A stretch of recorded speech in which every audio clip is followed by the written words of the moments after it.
Hello everyone, welcome to wish wise classes. NABARD grade A 2026 exam के लिए हम लोगों ने एग्रीकल्चर एंड रूरल डेवलपमेंट शुरू किया है। सेशन 20 चल रहा था। पिछले यूनिट में हम लोगों ने पार्ट 1 करा था पिछले वीडियो में, जिसमें हम लोगों ने इकोलॉजी और इकोलॉजी की इंपॉर्टेंस फॉर ह्यूमन डिस्कस करने की कोशिश की। यूनिट है हमारी ecology and climate change. Second part शुरू होगा अब इसका इस वीडियो में। ये सिलेबस है। पिछले वीडियो में हम लोगों ने इकोलॉजी और उसका रेलेवेंस पढ़ा मैन के लिए। अब हम लोग नेचुरल रिसोर्सेज और उनका सस्टेनेबल मैनेजमेंट एंड कंजर्वेशन की तरफ चलेंगे। हमारा टॉपिक रहेगा नेचुरल रिसोर्सेज। नेचुरल रिसोर्सेज क्या होती हैं? जो हमारी ह्यूमन सिविलाइजेशन और इकोनॉमिक डेवलपमेंट की फाउंडेशन रही है, वो हमारी नेचुरल रिसोर्सेज है। नेचर से हमें जो एसेंशियल मटेरियल मिले हैं, एनर्जी मिली है एग्रीकल्चर के लिए, इंडस्ट्री के लिए, ट्रांसपोर्टेशन के लिए, हाउसिंग के लिए, डेली लाइफ के लिए, वो सब हमारा नेचुरल रिसोर्स रहा है। उनका सस्टेनेबल यूज करना, उन्हें कंजर्व करना जरूरी है, सो दैट एक लॉजिकल बैलेंस बना रहे और प्रेजेंट एंड फ्यूचर जनरेशन का वेलबींग मेंटेन रहे। सस्टेनेबल सस्टेनेबल मैनेजमेंट इसी को कहते हैं कि हम उन रिसोर्सेज को प्रेजेंट में इस तरह से यूज करें कि वो पूरी खत्म ना हो जाए, फ्यूचर के लिए बची रहे। नेचुरल रिसोर्सेज और material substances components of the environment, जो नेचुरली आते हैं हमारे पास, जो कि ह्यूमंस अपनी नीड्स को पूरा करने के लिए या फिर अपने इकोनॉमिक डेवलपमेंट को प्रमोट करने के लिए यूटिलाइज करते हैं। These resources are derived from nature without significant human intervention. Land, water, air, forest, wildlife, mineral, fossil fuels, sunlight, biodiversity, ये सब हमारे natural resources होते हैं. They support life on earth by providing food, water, energy, raw materials, medicines, and various ecosystem services. They are essentials for agriculture, forestry, fisheries, industries, infrastructure development and sustainable livelihoods. अब क्योंकि बहुत सारी natural resources जो है वो finite हैं या फिर वल्नरेबल हैं कि वो डिग्रेड हो जाएंगी, तो उनका जुडिशियस यूटिलाइजेशन और कंजर्वेशन जरूरी है फॉर अचीविंग सस्टेनेबल डेवलपमेंट। जैसे फॉरेस्ट है, फॉरेस्ट को अगर आप ढंग से यूज नहीं करोगे, फॉरेस्ट वुड्स को हमने जैसे फॉरेस्ट्री में भी पढ़ा कि अगर जंगल आज हम लोग काट रहे हैं, कहीं पे पेड़ हमें चाहिए, तो हमें दूसरा जंगल उगाना भी पड़ेगा उसके लिए। और उसे इस तरह से रखना पड़ेगा कि ऐसा ना हो कि 5 साल में 10 साल में जंगल खत्म हो जाए। तो वो चीज हमें देखनी पड़ती है, तो उसे हम लोग उसके अंदर हमारा मतलब उसे जुडिशियस यूटिलाइजेशन भी बोलेंगे और उसमें कंजर्वेशन एफर्ट्स भी होते हैं, चाहे सॉइल के लिए हो, वाटर के लिए हो, या बाकी नेचुरल रिसोर्सेज के लिए हो।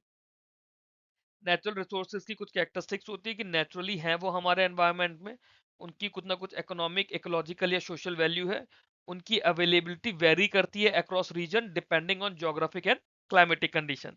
कुछ रिसोर्सेज जो है वो रिन्यूएबल है, कुछ जो है वो एग्जॉस्टेबल है। मतलब जैसे सनलाइट है, सनलाइट कभी खत्म नहीं होती है। आज अगर खत्म हो गई तो कल सूरज दोबारा निकलेगा, दोबारा आपके पास सनलाइट आएगी। बट अगर पेट्रोलियम की बात करो तो पेट्रोल एग्जॉस्टेबल है, क्योंकि पेट्रोलियम को बनने में बहुत टाइम लगता है। Their excessive exploitation may lead to environmental degradation. For example, आपको टिम्बर चाहिए, आपको वुड चाहिए, आप एक्सेस में जंगल काटते जाओगे तो गर्मी बढ़ती चली जाएगी और इकोलॉजिकल इम्बैलेंस भी होगा उसकी वजह से। तो उसके लिए हम लोग सस्टेनेबल मैनेजमेंट करते हैं ताकि उसकी अवेलेबिलिटी या उन रिसोर्सेज की अवेलेबिलिटी फ्यूचर जनरेशन के लिए भी मेंटेन रहे। नेचुरल रिसोर्सेज को क्लासिफाई करें तो उन्हें कई तरह से क्लासिफाई किया जा सकता है। जैसे अगर ओरिजिन के बेसिस पे उन्हें क्लासिफाई करें तो हमारे पास बायोटिक रिसोर्सेज होती हैं, ए बायोटिक रिसोर्सेज होती हैं। बायोटिक रिसोर्सेज वो होती हैं जो लिविंग ऑर्गेनिजम्स या उनके रिमेन्स के थ्रू हमें मिलती हैं। जैसे फॉरेस्ट हुआ, वाइल्ड लाइफ हुआ, फिशरीज हुई, लाइफ स्टॉक्स हुआ, क्रॉप्स हुए, माइक्रो ऑर्गेनिजम्स हुए, या फिर फॉसिल फ्यूल हुए जो कि एंशिएंट ऑर्गेनिक मैटर से बना हुआ है। Example, timber, fish, crops, animals, petroleum, coal. Abiotic resources की बात करें तो ये नेचर के नॉन लिविंग कंपोनेंट्स के थ्रू मिलता है, जैसे एयर हुआ, वाटर हुआ, सनलाइट हुआ। इसमें फिजिकल और केमिकल रिसोर्सेज हैं जो कि लाइफ को सस्टेन करने के लिए बहुत ज्यादा एसेंशियल हैं, इकोनॉमिक एक्टिविटीज के लिए एसेंशियल है। रिन्यूएबिलिटी के बेसिस पे भी हम हमारे नेचुरल रिसोर्सेज को क्लासिफाई कर सकते हैं, जैसे रिन्यूएबल रिसोर्सेज और non renewable resources. Renewable resources वो होती हैं जो रिप्लेनिश हो सकती है naturally with in relatively short period of time, अगर उन्हें सस्टेनेबली मैनेज किया जाए। रीन्यूएबल, दोबारा से उन्हें यूज किया जा सकता है। इनकी कॉन्टिन्यूस अवेलेबिलिटी होती है, but that depends on responsible utilization and conservation. जैसे सोलर एनर्जी है, विंड एनर्जी है, वाटर है, फॉरेस्ट है, वाइल्ड लाइफ है, या बायोमास है। नॉन रिन्यूएबल एनर्जी वो होती है जो कि लिमिटेड क्वांटिटी में अवेलेबल है, और अगर उन्हें दोबारा बनाना होगा तो that would take millions of years. और इसका सबसे बड़ा एग्जांपल है coal and petroleum. Coal, petroleum, natural gas और मेटेलिक मिनरल्स इसके सबसे बड़े एग्जांपल हैं। एक बार अगर ये एग्जॉस्ट हो गए तो नॉर्मली ह्यूमंस के लाइफ टाइम में तो इन्हें दोबारा रिप्लेनिश नहीं किया जा सकता। फिर स्टेज ऑफ डेवलपमेंट के अकॉर्डिंगली भी हम लोग इन्हें क्लासिफाई कर सकते हैं, जैसे potential resources, developed resources, stock resources या रिजर्व रिसोर्सेज। पोटेंशियल रिसोर्सेज वो होती हैं जो आइडेंटिफाई हो चुकी हैं रीजन में कि इतना पोटेंशियल है किसी भी चीज के लिए। जैसे हम लोग हाइड्रो पावर की बात करते हैं तो उसमें जम्मू कश्मीर के लिए, उत्तराखंड के लिए, नॉर्थ ईस्टर्न इंडिया स्टेट्स के लिए या हिमाचल प्रदेश के लिए हम लोग बोलते हैं कि उनके पास इतना पोटेंशियल है, इतनी मेगावाट पावर जनरेट करने का, गीगावाट का पोटेंशियल है, बट उन्हें हमने यूटिलाइज नहीं किया हुआ। तो रिसोर्सेज हैं, फ्यूचर में हम उन्हें यूज कर सकते हैं, बट अभी पूरी तरह से यूटिलाइज नहीं किया हुआ है। क्यों? क्योंकि हमारे पास कुछ टेक्नोलॉजिकल लिमिटेशंस है। फ्यूचर में जब टेक्नोलॉजिकल एडवांसमेंट होगा, इकोनॉमिक फिजिबिलिटी बनेगी, तब उन रिसोर्सेज को हम लोग यूज कर सकते हैं। ऐसी रिसोर्सेज को हम पोटेंशियल रिसोर्स बोलते हैं। डेवलप्ड या फिर एक्चुअल रिसोर्सेज क्या होती हैं? ये वो रिसोर्सेज होती है जो कि ऑलरेडी सर्वे हो गई हैं, क्वांटिफाई कर चुके हैं हम लोग और उन्हें यूटिलाइज भी कर रहे हैं। इनकी क्वांटिटी और क्वालिटी हमें अच्छे से पता है। स्टॉक रिसोर्सेज वो रिसोर्सेज होती हैं जो नेचर में एग्जिस्ट तो करती हैं, बट टेक्नोलॉजिकल लिमिटेशंस की वजह से उन्हें हम यूटिलाइज नहीं कर सकते। जैसे हाइड्रोजन को लार्ज स्केल फ्यूल की तरह यूज नहीं किया जा पा रहा है बहुत सी जगह।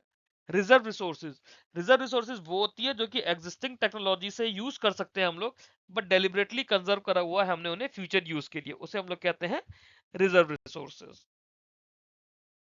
नेचुरल रिसोर्स की नेचुरल रिसोर्सेज की इंपॉर्टेंस बहुत ज्यादा इंपॉर्टेंट होती है ये। सबसे बड़ी चीज तो यही है कि यहाँ से हमें फूड मिलता है, वाटर मिलता है, शेल्टर, क्लोथिंग, फ्यूल या बाकी नेसेसिटीज जो कि ह्यूमंस के सर्वाइवल के लिए जरूरी होती हैं। एग्रीकल्चर के लिए, इंडस्ट्रीज के लिए, एनर्जी प्रोडक्शन के लिए, इंफ्रा डेवलपमेंट के लिए रॉ मटेरियल मिलता है हमें नेचुरल रिसोर्सेज से। जैसे फॉरेस्ट हो गए, वेटलैंड है, रिवर्स है, ओशंस है।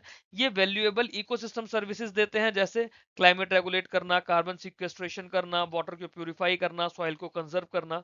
तो ये इकोसिस्टम सर्विसेज हैं जो नेचुरल रिसोर्सेज से हमें खुद से मिलता है। जैसे जंगल है, जंगल सॉइल कंजर्वेशन में भी हेल्प करता है, कार्बन सिक्वेस्ट्रेशन में भी हेल्प करता है, क्लाइमेट रेगुलेशन में भी हेल्प करता है। नेचुरल रिसोर्सेज बायोडाइवर्सिटी को भी सपोर्ट करते हैं, क्योंकि मिलियंस ऑफ प्लांट्स को, एनिमल स्पीशीज को हैबिटेट मिलता है।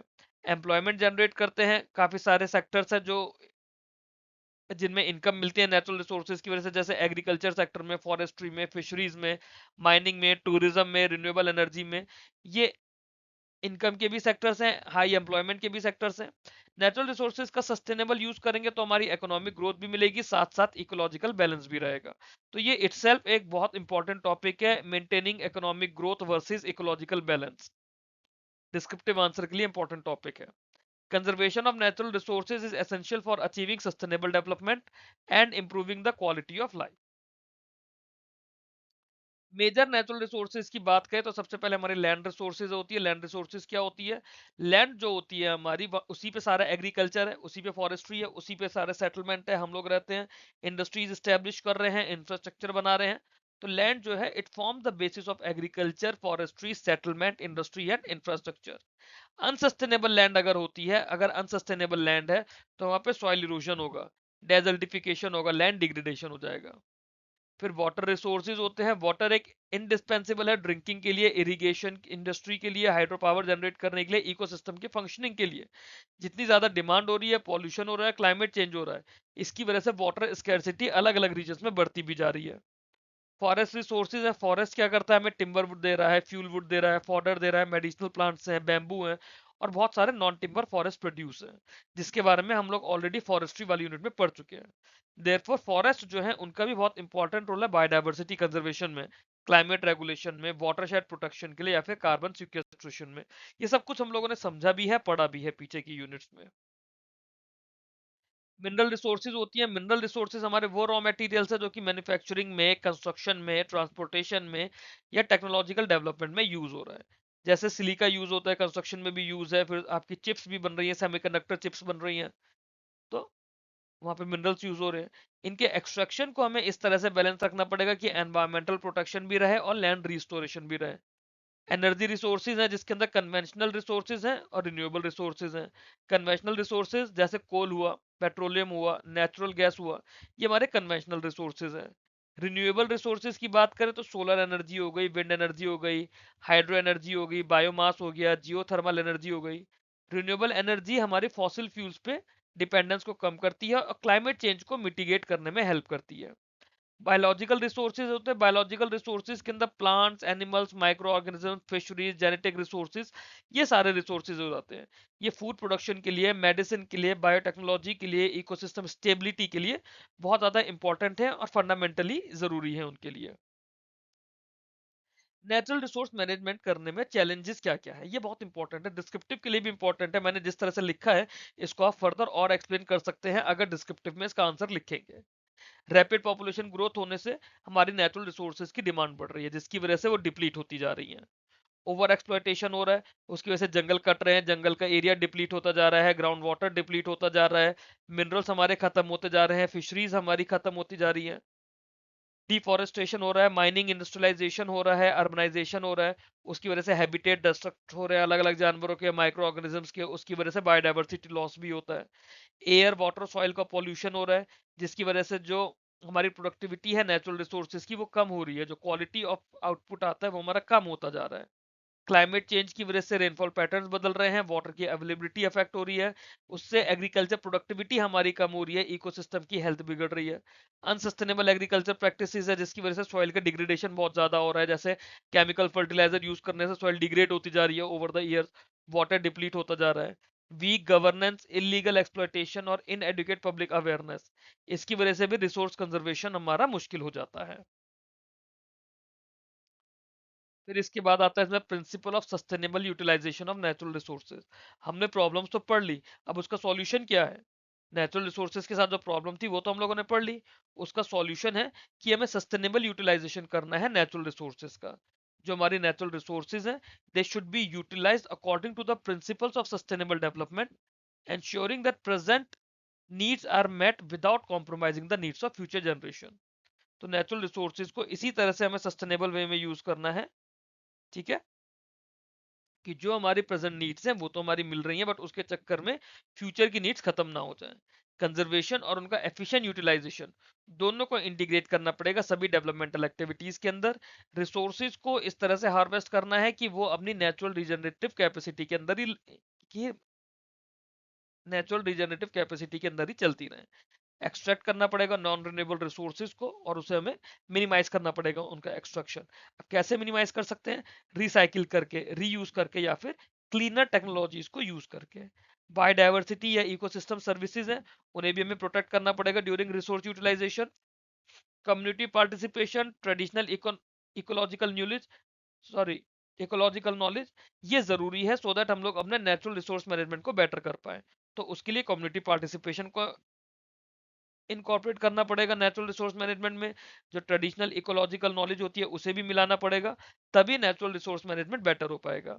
उसके लिए साइंटिफिक प्लानिंग भी हमें चाहिए। नेचुरल रिसोर्सेज के सस्टेनेबल यूटिलाइजेशन के लिए साइंटिफिक प्लानिंग, उसका एनवायरमेंटल इम्पैक्ट असेसमेंट, इसे हम लोग EIA भी बोलते हैं शॉर्ट में, पॉलिसी इंटरवेंशन, सो दैट एक रिसोर्स डेवलपमेंट प्रोजेक्ट के लिए प्रॉपर गाइडेंस मिले।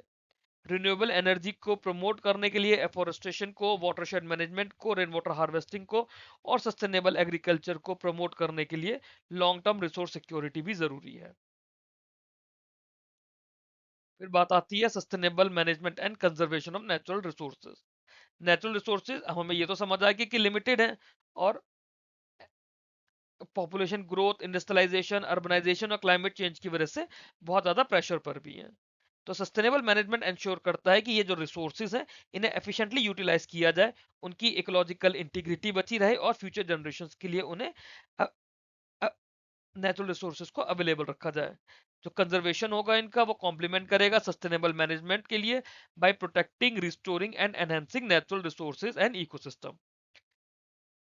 सस्टेनेबल मैनेजमेंट कैसे करेंगे रिसोर्सेज का, it refers to the plan and judicious use of natural resource.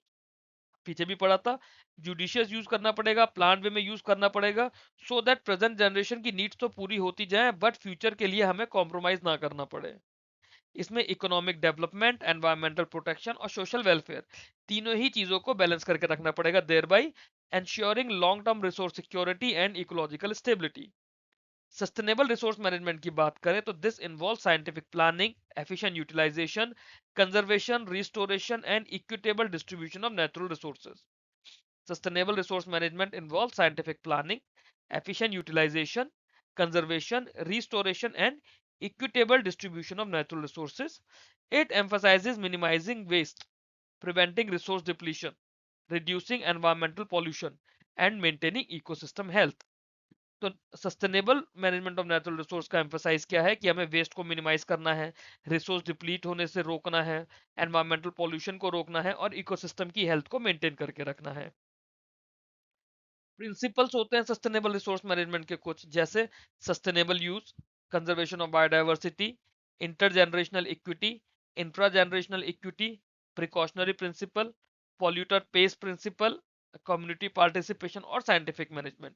Sustainable use ये बोलता है कि जो भी हमारी रिसोर्सेज है उन्हें उनकी रीजनरेटिव या कैरिंग कैपेसिटी के अकॉर्डिंगली ही यूज करना चाहिए, ओवर एक्सप्लॉइट नहीं करना चाहिए।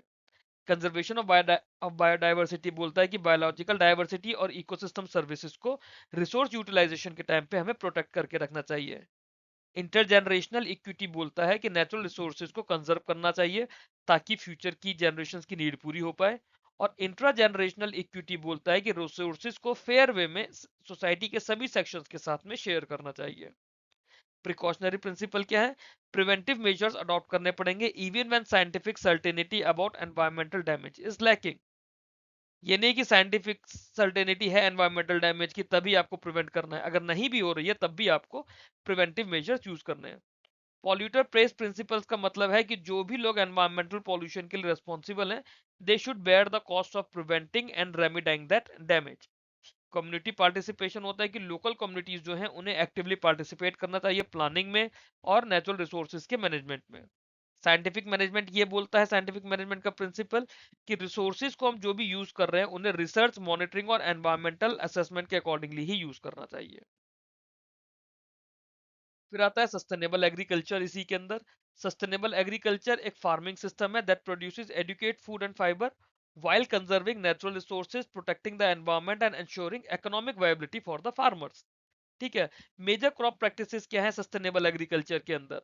क्रॉप डाइवर्सिफिकेशन और crop rotation, integrated nutrient management जिसे आईएनएम बोलते हैं, इंटीग्रेटेड पेस्ट मैनेजमेंट जिसको आईपीएम बोलते हैं, organic farming, conservation agriculture, precision farming, agro forestry, climate smart agriculture, ये सब हमारी मेजर प्रैक्टिसेस हैं सस्टेनेबल एग्रीकल्चर के अंदर। सस्टेनेबल वाटर मैनेजमेंट होता है इसमें, क्योंकि वाटर एक मोस्ट वल्नरेबल नेचुरल रिसोर्सेज में से एक है और उसे एफिशिएंट मैनेजमेंट चाहिए due to increasing demand and declining availability. तो उसके लिए हमारे पास क्या क्या मेजर्स है? रेन वाटर हार्वेस्टिंग है, वाटरशेड डेवलपमेंट है, एफिशिएंट इरिगेशन मेथड्स है जैसे ड्रिप इरिगेशन या स्प्रिंकलर इरिगेशन यूज करते हैं, ग्राउंड वाटर रिचार्ज है through recharge wells and check dams, recycling and reuse है ट्रीटेड वेस्ट वाटर का, वाटर पॉल्यूशन को प्रिवेंट करना, community based water resource management करना, वाटर यूज एफिशिएंसी को प्रमोट करना इन एग्रीकल्चर एंड इंडस्ट्रीज। फिर इसके बाद आता है हमारा sustainable forest management. Sustainable forest management क्या होता है? इसके अंदर हम लोग फॉरेस्ट को इस तरह से मैनेज कर रहे हैं कि उनकी बायोडाइवर्सिटी, प्रोडक्टिविटी और रीजनरेशन कैपेसिटी बची रहे, इकोलॉजिकल फंक्शन बचा रहे, प्रेजेंट की डिमांड्स तो होती रहे, साथ में फ्यूचर सोशल और इकोनॉमिक नीड्स के लिए भी वो प्रोटेक्टेड रहे या फिर बचे रहे एक तरह से। तो ऑब्जेक्टिव क्या रहा है सस्टेनेबल फॉरेस्ट मैनेजमेंट का? फॉरेस्ट बायोडाइवर्सिटी को कंजर्व करना है, सस्टेनेबल टिम्बर होना, नॉन टिम्बर फॉरेस्ट प्रोडक्शन होना, कार्बन सिक्वेस्ट्रेशन होना, क्लाइमेट का रेगुलेशन होना, सॉइल और वाटर रिसोर्सेज को प्रोटेक्ट करना, रूरल लाइवलीहुड्स को इम्प्रूव करना और फॉरेस्ट डिग्रेडेशन एंड डिफॉरेस्टेशन को बचाना या फिर उसे रोकना। ये हमारा सस्टेनेबल फॉरेस्ट मैनेजमेंट हो जाता है। अब इस सब के लिए हमें कम्युनिटी पार्टिसिपेशन की ज़रूरत है in natural resource management. Natural resource management के लिए कम्युनिटी पार्टिसिपेशन ज़रूरी है। कम्युनिटी पार्टिसिपेशन होता क्या है? जो हमारे लोकल पीपल है ना, उनका active involvement in the planning, implementation, monitoring and conservation. Natural resources को प्लान करने के लिए, इम्प्लीमेंट करने के लिए, मॉनिटर करने के लिए और कंजर्व करने के लिए जो भी लोकल लोग हैं, जैसे बहुत सी जगह क्या होता है, जो कहीं जंगल की ट्राइब्स होती है उन्हीं को ही एक तरह से डेली वेजर्स की तरह एम्प्लॉयमेंट पे रख लिया जाता है, क्योंकि उन्हें वहाँ की ज़्यादा बेटर समझ है। जो लोकल ट्राइब्स होती है, जंगल में जो ट्राइब्स रहती हैं, तो वही लोग उसको प्रोटेक्ट करते हैं, प्रिजर्व करके रखते हैं। जो भी प्लान्स हैं, प्लान ऑफ एक्शन है गवर्नमेंट का, उसे इंप्लीमेंट करने में हेल्प करते हैं।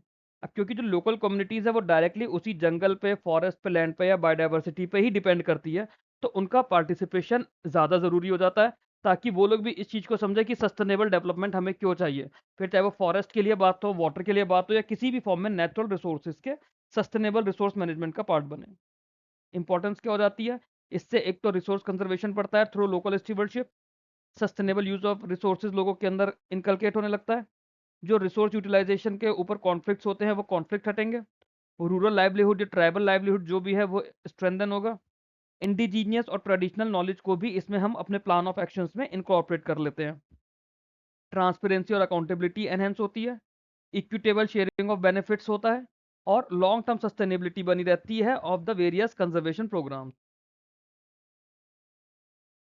अब जैसे इंडिया में इसके लिए क्या है, जॉइंट फॉरेस्ट मैनेजमेंट है, वाटरशेड डेवलपमेंट प्रोग्राम्स है, पार्टिसिपेटरी इरिगेशन मैनेजमेंट है, वन पंचायत है, और सेल्फ हेल्प ग्रुप्स है जो कि नेचुरल रिसोर्स कंजर्वेशन के अंदर इन्वॉल्व रहती है। तो ये अलग अलग तरीके से कम्युनिटी पार्टिसिपेशन प्रोजेक्ट्स हैं इंडिया के अंदर for conservation of natural resources. अब कंजर्वेशन ऑफ नेचुरल रिसोर्सेज के बारे में पढ़ते हैं डिटेल में कि ये क्या होता है, इसमें हमें क्या क्या देखना होता है। तो it is basically the protection, preservation, restoration, and sustainable utilization of natural resources to prevent depletion and maintain ecological balance।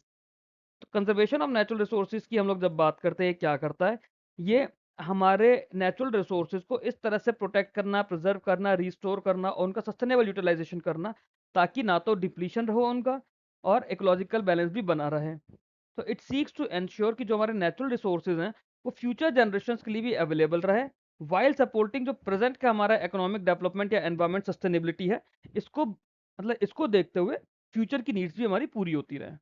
Objectives क्या है, ऑब्जेक्टिव सबके मोर लेस वही है कि आपको डिप्लीशन रोकना है नेचुरल रिसोर्सेज का, इकोलॉजिकल बैलेंस बना के रखना है, बायोडाइवर्सिटी को कंजर्व करना है, जेनेटिक रिसोर्सेज को कंजर्व करना है, एनवायरमेंटल पॉल्यूशन कम करना है, सस्टेनेबल डेवलपमेंट को प्रमोट करना है, इकोसिस्टम रेजिलियंस को इंप्रूव करना है against the climate change.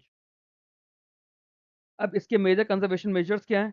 Soil conservation के लिए मेजर्स हैं, वाटर कंजर्वेशन के लिए मेजर्स हैं, फॉरेस्ट कंजर्वेशन के लिए मेजर्स हैं, वाइल्ड लाइफ कंजर्वेशन के लिए है, बायोडाइवर्सिटी कंजर्वेशन के लिए है। अगर सॉइल कंजर्वेशन की हम लोग बात करें तो सॉइल कंजर्वेशन के लिए जैसे काउंटूर फार्मिंग है ना, काउंटूर फार्मिंग हम लोग करते हैं सॉइल कंजर्वेशन के लिए, टेरेसिंग करते हैं, स्ट्रिप क्रॉपिंग करते हैं, मल्चिंग करते हैं, शेल्टर बेल्ट और विंड ब्रेक्स लगाते हैं, एफॉरेस्टेशन करते हैं, कंट्रोल्ड ग्रेजिंग करते हैं, चेक डैम्स एंड गली प्लगिंग करते हैं। ये सब कुछ डिटेल में हम लोगों ने सॉइल वाली यूनिट में पढ़ा हुआ है। तो अब अगर मान लीजिए आपके पास आता है एक डिस्क्रिप्टिव आंसर लिखने के लिए आ जाता है कि आपको अलग अलग कंजर्व मेजर्स बताने हैं for the conservation of natural resources, आप इन्हीं पांचों को लिखोगे, soil conservation, water conservation, forest conservation, wild life और बायोडाइवर्सिटी, और इन्हें फर्दर एक्सप्लेन करने के सॉइल कंजर्वेशन के मेजर्स आप बता दोगे कौन कौन से हैं। ये नाम लिख के इन्हें एक एक दो दो लाइन में तो आप एक्सप्लेन कर सकते हो ना अगर सॉइल वाली यूनिट पढ़ा है। सिमिलरली जब वाटर वाली यूनिट पढ़ ली तो उसमें आपको पता है रेन वाटर हार्वेस्टिंग करते हैं, वाटर शेड मैनेजमेंट करते हैं, एफिशिएंट इरिगेशन सिस्टम लगाते हैं, ग्राउंड वाटर रिचार्ज बढ़ाना है, पॉन्ड्स और वेटलैंड्स को रिस्टोर करना है, वाटर पॉल्यूशन को रोकना है। फिर फॉरेस्ट कंजर्वेशन भी हम लोग पढ़ चुके हैं फॉरेस्ट्री के अंदर, एफॉरेस्टेशन और रिफॉरेस्टेशन करना है, सोशल फॉरेस्ट्री प्रोग्राम्स हैं या फिर एग्रो फॉरेस्ट्री प्रोग्राम्स हैं या फिर जॉइंट फॉरेस्ट मैनेजमेंट है, इससे जंगल को बढ़ाते हैं, जंगल को कंजर्व करके रखते हैं, फॉरेस्ट फायर होने से रोकना है, इलीगल फेलिंग रोकनी है, सस्टेनेबल हार्वेस्ट करना है फॉरेस्ट प्रोड्यूस का। तो इन सारी चीज़ों से हम लोग फॉरेस्ट कंजर्व करते हैं और ये सब कुछ हमने पढ़ा हुआ है डिटेल में भी। वाइल्ड लाइफ कंजर्वेशन हम लोग जनरल इसके अंदर चीज़ें हैं जैसे नेशनल पार्क्स को हमें स्टैब्लिश करना है, नेशनल पार्क्स बना रहे हैं हम लोग, वाइल्ड लाइफ सेंचुरीज बना रहे हैं, बायोस्फीयर रिजर्व्स बना रहे हैं, फिर स्पीशीज रिकवरी प्रोग्राम है जैसे टाइगर मिशन था, प्रोजेक्ट टाइगर था या प्रोजेक्ट एलिफेंट था हमारा, एंटी पोचिंग मेजर्स हमें बनाने हैं, वन के कानून इतने स्ट्रॉन्ग बनाने हैं कि इलीगल शिकार को रोका जा सके, हैबिटेट रिस्टोरेशन होता है। फिर बायोडाइवर्सिटी कंजर्वेशन है, बायोडाइवर्सिटी कंजर्वेशन के अंदर दो चीज़ें आ जाती हैं, एक हमारा इन सीटू हो जाता है, एक एक्स सीटू हो जाता है। इसमें इन सीटू कंजर्वेशन के अंदर नेशनल पार्क्स हैं, वाइल्ड लाइफ सेंचुरीज हैं, बायोस्फीयर रिजर्व्स हैं। एक्सीटू कंजर्वेशन की बात करते हैं उसमें बॉटेनिकल गार्डन है, जूलॉजिकल गार्डन है, सीड बैंक्स हैं, जीन बैंक्स हैं, टिश्यू कल्चर रिपोजिटरीज हैं। जूलॉजिकल पार्क्स हमारे जो जू होते हैं सिटीज़ में, अलग अलग सिटीज़ में जू होते हैं, जैसे दिल्ली में है, लखनऊ में है, नैनीताल में है, अलग अलग एरियाज़ के जू हैं। तो वो एक तरह से एक्स सीटू वो कंजर्वेशन मेजर होता है बायोडाइवर्सिटी कंजर्वेशन के लिए। अब बात आती है क्लाइमेट चेंज की। क्लाइमेट चेंज बड़ा इरिटेटिंग चीज़ होती है। क्लाइमेट चेंज से क्या हो रहा है, हम लोग देख रहे हैं एल नीनो चल रहा है, सुपर एल नीनो चल रहा है। तो climate change is one of the most significant environmental challenge of the 21st century. ये इकोसिस्टम को, एग्रीकल्चर को, वाटर रिसोर्सेज को, बायोडाइवर्सिटी को, ह्यूमन हेल्थ को, इकोनॉमिक डेवलपमेंट को, हर चीज़ को अफेक्ट कर रहा है। अब अर्थ का क्लाइमेट तो नेचुरली चेंज होता है over geological time, but current phase जो है क्लाइमेट चेंज का, ये ह्यूमन एक्टिविटीज़ की वजह से ज़्यादा है, स्पेशली जो हमारा emission of green house gases है उसकी वजह से। तो क्लाइमेट चेंज की बात करें तो लॉन्ग टर्म चेंज जो होता है अर्थ के एवरेज वेदर पैटर्न्स का, that includes temperature, rainfall, humidity, wind pattern and frequency of extreme weather events occurring over a decade और लॉन्गर। तो एटलीस्ट एक डिकेड या उससे ज़्यादा के लिए जो भी आपके वेदर पैटर्न के अंदर चेंज आ रहा है, चाहे टेम्परेचर के अंदर चेंज आ रहा हो, रेनफॉल में आ रहा हो, ह्यूमिडिटी में आ रहा हो, या एक्सट्रीम वेदर इवेंट्स में। इसका सबसे अच्छा एग्जांपल समझिए, जब आप लोग छोटे थे, आप लोगों के बचपन में एसी नहीं था, सिर्फ कूलर था, फिर भी आराम से मज़े से रहते थे। गर्मी लगती थी बट कूलर में खूब मस्त ठंडा लगता था, आराम से सोते थे। अब एसी के बिना सोना मुश्किल हो जाता है। तो अब यूएनएफसीसी ने क्या बोला है, United Nation Framework Convention on Climate Change, UNFCC ने क्या बोला है कि क्लाइमेट चेंज क्या है? It is a change in climate that is attributed directly और indirectly to human activity in addition to natural climate variability observed over comparable periods. ठीक है, इन्होंने डायरेक्टली और इनडायरेक्टली ह्यूमन एक्टिविटीज पे बोल दिया। क्लाइमेट चेंज होता क्यों है? नेचुरल प्रोसेसेस से भी होता है और एंथ्रोपोजेनिक से भी होता है। एंथ्रोपोजेनिक होते हैं जो हमारी ह्यूमन इंड्यूस्ड एक्टिविटीज होती हैं, but rapid warming observed since industrial revolution, ये प्राइमरी हमारा ग्रीन हाउस एमिशन की वजह से है। जो रैपिड ग्लोबल वार्मिंग हम लोग देख रहे हैं इंडस्ट्रियल रेवोल्यूशन के बाद से ही, ये ग्रीन हाउस गैस एमिशन की वजह से है। राइजिंग ग्लोबल टेम्परेचर्स हैं, मेल्टिंग ग्लेशियर्स हैं, सी लेवल का राइज हो रहा है, रेन वाटर के पैटर्न बदल रहे हैं, या फिर एक्सट्रीम वेदर इवेंट्स की फ्रीक्वेंसी बढ़ रही है। ये हमारे क्लाइमेट चेंज की वजह से होता है सब कुछ। अब वेदर और क्लाइमेट दो अलग अलग चीजें होती है और दोनों में छोटा सा फर्क होता है। वेदर को हम लोग जब देखते हैं ना, तो कहीं पर भी शॉर्ट ड्यूरेशन और या फिर शॉर्ट टर्म कंडीशन जो होती है ना एटमॉस्फेयर की, वो वेदर होता है। बट क्लाइमेट की जब बात करते हैं तो वो लॉन्ग टर्म कंडीशन होती है, एवरेज पैटर्न ऑफ वेदर की, और पीरियड इसमें एटलीस्ट 30 ईयर्स लिया जाता है। ड्यूरेशन की बात करें, वेदर कुछ मिनट से कुछ डेज तक का हो सकता है, कि जैसे आज रेनी वेदर है, आज सनशाइन ज़्यादा है, आज गर्मी ज़्यादा है, अगले 10 दिन 15 दिन गर्मी बहुत ज़्यादा पड़ेगी, ये वेदर है। क्लाइमेट की बात डिकेड्स और सेंचुरीज के लिए होती है। वेरिएबिलिटी की बात करें तो वेदर तो है, बार बार चेंज होता है बहुत ज़्यादा फ्रिक्वेंटली है इसके चेंजेस में। क्लाइमेट की जो चेंजेस है ये ओवर द लॉन्ग पीरियड होता है, वही जैसे हमने बात करी करीब करीब 30 साल। वेदर की स्टडी को मीटरोलॉजी बोलते हैं, क्लाइमेट की स्टडी को क्लाइमेटोलॉजी बोलते हैं। जैसे आज का बारिश या आज का टेम्परेचर वेदर हो गया, और एवरेज एनुअल रेनफॉल किसी रीजन की, वहाँ की क्लाइमेट हो गई। क्लाइमेट वेरिएबिलिटी एक चीज़ होती है। क्लाइमेट वेरिएबिलिटी क्या होती है? जो कहीं पर भी नेचुरल, मतलब कहीं भी किसी भी एरिया की जो क्लाइमेटिक कंडीशंस होती है ना ओवर द मंथ, ईयर और डिकेड्स, वहाँ का जो नेचुरल फ्लक्चुएशन हो रहा है वहाँ की क्लाइमेट कंडीशंस में, बट उसकी वजह से कोई परमानेंट चेंज नहीं आ रहा है in the long term climate, वो क्लाइमेट वेरिएबिलिटी होता है। अब ये वेरिएशन क्यों होता है? जैसे प्रेजेंटली हमारे एल नीनो या ला नीना चल रहा है, इसकी वजह से हमारे पास अलग अलग तरह के वेरिएशंस आ रहे हैं। अब ये होते क्यों हैं? जैसे वॉल्केनिक इरप्शंस हुए हैं, सोलर रेडिएशंस हुई, ओशन एटमॉस्फेयर इंटरेक्शन हुए, या एल नीनो ला नीना जैसे फिनोमिना हुए, इसकी वजह से हमारी क्लाइमेट वेरिएबिलिटी होती है। अब क्लाइमेट वेरिएबिलिटी की वजह से टेम्परेरी चेंजेस आते हैं, रेनफॉल, टेम्परेचर, ड्रॉट, फ्लड और स्टॉर्म के। बट क्लाइमेट चेंज की तरह ये एक साइक्लिकल होता है, और ऐसा ज़रूरी नहीं है कि लॉन्ग टर्म के लिए इसका इफेक्ट रहे। क्लाइमेट चेंज तो फिर एक लंबे टाइम के लिए हो ही गया। क्लाइमेट वेरिएबिलिटी थोड़े टाइम के लिए, मे बी 2 साल 3 साल 4 साल के लिए सीजनल चेंज आ गया, वो हमारा क्लाइमेट वेरिएबिलिटी कहलाता है। अब ग्लोबल वार्मिंग है। ग्लोबल वार्मिंग की अगर हम लोग बात करें तो ग्लोबल वार्मिंग हमारा लॉन्ग टर्म प्रोसेस है, जिसके अंदर अर्थ का एवरेज टेम्परेचर, अर्थ के सरफेस का, बढ़ने लगता है। क्यों? क्योंकि कुछ ऐसी गैसेज एटमॉस्फेयर में जाती हैं जो कि ग्रीन हाउस इफेक्ट बनाती हैं। It is one of the principal manifestations of climate change. Climate change के सबसे इंपॉर्टेंट रीजंस में से एक रीजन ग्लोबल वार्मिंग है। अब इंडस्ट्रियल रेवोल्यूशंस के बाद में ह्यूमन एक्टिविटीज बढ़ने लगी, जैसे burning of fossil fuel, deforestation, industrialization, intensive agriculture. इस सब की वजह से ग्रीन हाउस गैस का कंसंट्रेशन बढ़ने लगा। ग्लोबल वार्मिंग में क्या हुआ? मेल्टिंग ऑफ ग्लेशियर्स हुए, पोलर आइस कैप्स मेल्ट होने लगी, सी लेवल बढ़ने लगे उससे, और प्रेसिपिटेशन के पैटर्न बदलने लग गए, और उस सब की वजह से इंटेंसिफाइड एक्सट्रीम वेदर इवेंट्स हुए। तो ये सब ग्लोबल वार्मिंग की वजह से हो रहा है। तो इसमें क्लाइमेट चेंज के इंडिकेटर्स क्या हैं? सबसे बड़ा तो यही है कि जो ग्लोबल एवरेज टेम्परेचर बढ़ रहा है, ये हमारा क्लाइमेट चेंज का सबसे बड़ा इंडिकेटर बन गया। Rise in global average temperature. फिर हमारे ग्लेशियर मेल्ट हो रहे हैं, आइस शीट मेल्ट हो रही है, आर्टिक सी की आइस मेल्ट हो रही है, ये भी बहुत बड़ा इशू है। इससे हमें पता चल रहा है कि ग्लोबल टेम्परेचर बढ़ रहा है। थर्मल एक्सपेंशन की वजह से सी लेवल बढ़ रहा है, और आइस के मेल्ट होने की वजह से सी लेवल बढ़ रहा है। इससे भी हमें पता चलता है कि टेम्परेचर बढ़ रहा है, मतलब हमारा ग्लोबल टेम्परेचर बढ़ रहा है, हमारा क्लाइमेट चेंज हो रहा है। बारिश के पैटर्न बदल गए हैं, फ्लड्स आने लग गए, ड्रॉट ज़्यादा पड़ने लग गए, ये भी हमें एक सिग्निफाई करता है क्लाइमेट चेंज को। Increase frequency and intensity of heat wave, पिछले 4-5 साल से देखो तो गर्मी बहुत ज़्यादा ही पड़ रही है। पिछले कुछ सालों से गर्मी की इंटेंसिटी बढ़ गई है। इससे भी हमें क्लाइमेट चेंज पता चल रहा है कि क्लाइमेट चेंज हो रहा है। तो ये हमारे अलग-अलग इंडिकेटर्स हैं क्लाइमेट चेंज के। ये आई थिंक अब आप रीड कर सकते हो, बाकी मेरे को रीड करने की इसमें नीड नहीं है। क्लाइमेट चेंज के कॉजेज़ की हम लोग जब बात करते हैं ना, तो सबसे पहले तो हमारे नेचुरल कॉजेज़ होते हैं, दूसरे हमारे एंथ्रोपोजेनिक या फिर ह्यूमन वाले कॉजेज़ होते हैं। नेचुरल कॉजेज़ में सबसे ज़्यादा क्या है? जो सोलर रेडिएशन में चेंजेज़ आ रहे हैं, वेरिएशन हो रहे हैं। सोलर रेडिएशन की जो जो सोलर एनर्जी अर्थ पर आ रही है, उसकी इंटेंसिटी के जो चेंज आ रहे हैं, वो हमारे ग्लोबल क्लाइमेट को इन्फ्लुएंस करते हैं और ये यूजुअली लॉन्ग पीरियड में देखे जाते हैं। फिर हमारे वोल्केनिक इरप्शंस हैं। वोल्केनिक इरप्शन से ऐश, गैसेज़ ये सब एटमॉस्फेयर में जाती हैं। लार्ज इरप्शन होते हैं तो वो टेम्पररी कूल करते हैं अर्थ के सरफेस को बाय रिफ्लेक्टिंग सनलाइट। जो चेंजेस इन अर्थ ऑर्बिट है, ए- ठीक है, इसको हम लोग मिलान कोविड साइकिल्स बोलते हैं। मिलान कोविड साइकिल होती है चेंजेस इन अर्थ ऑर्बिट। तो अर्थ ऑर्बिट में जो वेरिएशन है, एक्सियल टिल्ट है, प्रिसेशन है after the distribution of solar radiation, ये जो लॉन्ग टर्म चेंजेस हैं ये भी नेचुरल क्लाइमेट साइकिल्स को अफेक्ट करते हैं, जैसे कि आइस एज होती है। ओशन एटमॉस्फेरिक इंटरेक्शन है। अब ये नेचुरल क्लाइमेटिक फिनोमिना है, जैसे एल नीनो हुआ, ला नीना हुआ, जो कि ग्लोबल टेम्परेचर और रेनफॉल पैटर्न को अफेक्ट करते हैं। और प्लेट टेक्टोनिक्स, जो कॉन्टिनेंटल ड्रिफ्ट है, माउंटेन बिल्डिंग प्रोसेस है, वो ओशन करंट्स को ऑल्टर करते हैं, एटमॉस्फेरिक सर्कुलेशन को ऑल्टर करते हैं over the geological time scale. तो ये 1 साल 2 साल वाली बात नहीं है, ये 50 साल 100 साल 150 साल वाली बात हो गई है। ह्यूमन इंड्यूस चेंजेस क्या होते हैं? हम लोग फॉसिल फ्यूल बर्न करते हैं, जिससे क्या होता है, हमारा ग्लोबल ग्रीन हाउस गैसेज का कंसंट्रेशन बढ़ता है और ग्रीन हाउस इफेक्ट की वजह से टेम्परेचर राइज होता है।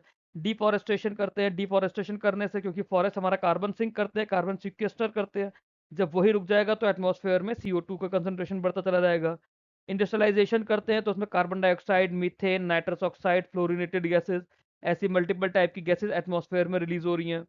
एग्रीकल्चर में जाते हैं तो एग्रीकल्चर के अंदर भी काफ़ी ज़्यादा मीथेन और नाइट्रस ऑक्साइड गैसेस बाहर निकलती हैं। जैसे राइस कल्टीवेशन कर रहे हैं या फिर लाइफ स्टॉक का फर्मेंटेशन हो रहा है, नाइट्रोजन फर्टिलाइजर का एप्लीकेशन ज़्यादा हो रहा है, या क्रॉप रेसिड्यू बर्निंग होता है, जैसे विंटर्स में पराली जलती है, जिसकी वजह से कहा जाता है कि दिल्ली में पॉल्यूशन या नॉर्थ इंडिया में पॉल्यूशन बढ़ रहा है विंटर विंटर के मंथ्स में। अर्बनाइजेशन होता है, जिसके अंदर सिटीज़ का एक्सपेंशन हो रहा है, तो उनका एनर्जी कंजम्पशन बढ़ता है, ट्रांसपोर्टेशन डिमांड बढ़ती है, कंस्ट्रक्शन एक्टिविटीज़ बढ़ती हैं, उसकी वजह से भी हमारा टेम्परेचर बढ़ता है। वेस्ट मैनेजमेंट है, जो लैंडफिल साइट्स हैं वो लोग मीथेन जनरेट करते हैं through decomposition of organic waste. Improper waste disposal होता है तो ग्रीन हाउस गैस एमिट होती है उसमें से। लैंड यूज़ का जो चेंज है वो हो रहा है, जैसे हमारे फॉरेस्ट हुए, वेटलैंड्स हुए, ग्रासलैंड हुए, वो एग्रीकल्चर लैंड में या फिर अर्बन लैंड में कन्वर्ट होते जा रहे हैं। तो अर्थ का जो कार्बन बैलेंस है वो चेंज होने लगता है, जिस वजह से ग्रीन हाउस गैस एमिशन बढ़ता है हमारा, या फिर जो कार्बन सिक्वेस्ट्रेशन है वो कम हो जाता है और अल्टीमेटली टेम्परेचर बढ़ने लगता है। कॉन्सिक्वेंसेस क्या होते हैं क्लाइमेट चेंज के? क्लाइमेट चेंज के अलग अलग तरह के इम्पैक्ट्स है, जैसे एनवायरमेंटल इम्पैक्ट। एनवायरमेंटल इम्पैक्ट क्या है कि हमारा ग्लोबल टेम्परेचर बढ़ेगा। टेम्परेचर बढ़ेगा तो हमारे ग्लेशियर्स मेल्ट होने लग जाएंगे, पोलर आइस कैप्स मेल्ट होने लग जाएंगी, सी लेवल बढ़ेगा। इससे क्या होगा, हमारे रेनफॉल का पैटर्न बदलेगा और ड्रॉट्स का, फ्लड्स का, साइक्लोन्स का या फॉरेस्ट फायर्स की फ्रिक्वेंसी बढ़ जाएगी। इसके साथ ओशन का एसिडिफिकेशन होता है, हैबिटेट डिग्रेडेशन होता है, बायोडाइवर्सिटी लॉस होता है, एक्सटिंक्शन हो जाता है बहुत सारे प्लांट और एनिमल स्पीशीज का, तो इकोलॉजिकल बैलेंस डिस्टर्ब होता है। एग्रीकल्चर इम्पैक्ट्स क्या है कि जो हमारा एग्रीकल्चर है डायरेक्टली एग्रीकल्चर को इम्पैक्ट करता है, क्योंकि एग्रीकल्चर हमारा वेदर पे डिपेंड करता है। क्लाइमेट चेंज से आपका वेदर चेंज भी होता ही होता है, तो क्रॉप्स की प्रोडक्टिविटी रुकेगी, क्रॉपिंग सीजन ऑल्टर होने लग जाएंगे, पेस्ट और डिजीज का खतरा बढ़ेगा हमारे क्रॉपिंग पर, वाटर स्केर्सिटी हो जाएगी इरिगेशन की। राइजिंग टेम्परेचर की वजह से हमारे लाइफ स्टॉक को हीट इम्पैक्ट ज़्यादा पड़ता है, हीट स्ट्रेस ज़्यादा हो जाता है, जिसकी वजह से उनकी भी प्रोडक्टिविटी कम होती है और फार्मर्स के लिए फूड सिक्योरिटी और लाइवलीहुड भी थ्रेट होता है। सोशो इकोनॉमिक पैटर्न्स होता है। क्लाइमेट चेंज की वजह से बहुत ज़्यादा सीरियस सोशो इकोनॉमिक कॉन्सिक्वेंसेज होते हैं। क्यों? क्योंकि इंफ्रा डैमेज हो रहा है, एग्रीकल्चर इनकम हमारी कम होती जा रही है, पॉवर्टी हमारी बढ़ रही है, फूड और वाटर इनसिक्योरिटी बढ़ती है। क्लाइमेट रिलेटेड डिजास्टर्स होते हैं तो उसकी वजह से लोगों को माइग्रेट होना पड़ता है वल्नरेबल एरिया से, जिसकी वजह से फाइनेंशियल बर्डन लोगों पर भी पड़ता है, गवर्नमेंट पर भी पड़ता है। हेल्थ इम्पैक्ट्स आते हैं, क्लाइमेट चेंज से तरह तरह के हेल्थ रिस्क होते हैं, हीट रिलेटेड इलनेस होती है, वेक्टर बॉर्न डिजीज बढ़ती है, जैसे मलेरिया और डेंगू हो गया, या रेस्पिरेटरी प्रॉब्लम्स होने लगती हैं पुअर एयर क्वालिटी की वजह से। एग्रीकल्चर प्रोडक्शन कम होता है, जिसकी वजह से कहीं ना कहीं मॉल न्यूट्रिशन भी पड़ता है, फूड रिलेटेड हेल्थ इशू होने लगते हैं, स्पेशली वल्नरेबल पॉपुलेशंस के अंदर। तो ये हमारे मेजर कॉन्सिक्वेंसेज हो गए कुछ क्लाइमेट चेंज। इस वीडियो में बस इतना ही रहेगा। इस वीडियो की पीडीएफ के लिए ये मेरा टेलीग्राम चैनल और टेलीग्राम ग्रुप है, इन्हें आप लोग ज्वाइन कर लीजिए। और ये मेन चैनल है विश्वास क्लासेस का, आई रिक्वेस्ट इसे भी आप लोग ज्वाइन कर लीजिए अगर अब तक ज्वाइन नहीं किया है तो। नेक्स्ट वीडियो में हम लोग इसी सेशन को आगे कंटिन्यू करते हुए नेक्स्ट टॉपिक्स पर चलेंगे। Thanks for watching this video. Keep learning, keep growing.